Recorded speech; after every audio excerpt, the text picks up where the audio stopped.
ഏകദേശം 3300 വർഷങ്ങൾക്ക് മുൻപ് ജീവിച്ചിരുന്ന പുരാതന ഈജിപ്തിലെ രാജാവായ തൂത്തൻഖാമന്റെ ശവക്കല്ലറയാണ് ചരിത്രത്തിലെ ഏറ്റവും അമൂല്യമായ ശവക്കല്ലറയായി കണക്കാക്കപ്പെടുന്നത്. വെറും 19 വയസ്സുവരെ മാത്രം ജീവിച്ചിരുന്ന ഇദ്ദേഹം ലോകത്തിലെ ആദ്യത്തെ ഏകദൈവ വിശ്വാസിയായ അക്കിനാടന്റെ മകനായിരുന്നു.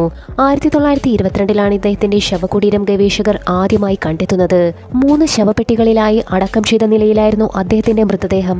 അവ സ്വർണം പൂശിയതും പലതരം വിലയേറിയ കല്ലുകൾ കൊണ്ട് പൊതിഞ്ഞതുമായിരുന്നു. കൂടാതെ അദ്ദേഹത്തിന് മരണാനന്തര ജീവിതത്തിനു വേണ്ട സകല സാമഗ്രികളും അതിൽ അടക്കം ചെയ്തിരുന്നു.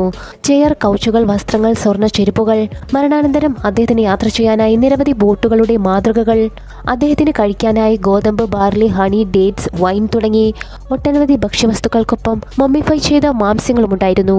എന്നാൽ ഇതിൽ ഏറ്റവും പ്രധാനപ്പെട്ട ഒന്നായിരുന്നു 10 കിലോ ഭാരമുള്ള അദ്ദേഹത്തിന്റെ സ്വർണ്ണ മുഖമുടി.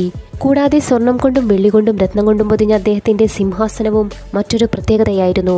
അങ്ങനെ തന്റെ പ്രിയപ്പെട്ട രാജാവിന്റെ മരണാനന്തര ജീവിതത്തിനായി ഒട്ടനവധി വസ്തുക്കളാണ് അദ്ദേഹത്തിന്റെ മൃതദേഹത്തിനോടൊപ്പം അന്ന് ഈജിപ്തുകാർ അടക്കം ചെയ്തത്. ഇതിനേക്കാൾ കൂടുതൽ വസ്തുക്കൾ അടക്കം ചെയ്തിരിക്കാമെന്നും പലതും മോഷ്ടിക്കപ്പെട്ടിരിക്കാമെന്നും പറയപ്പെടുന്നു.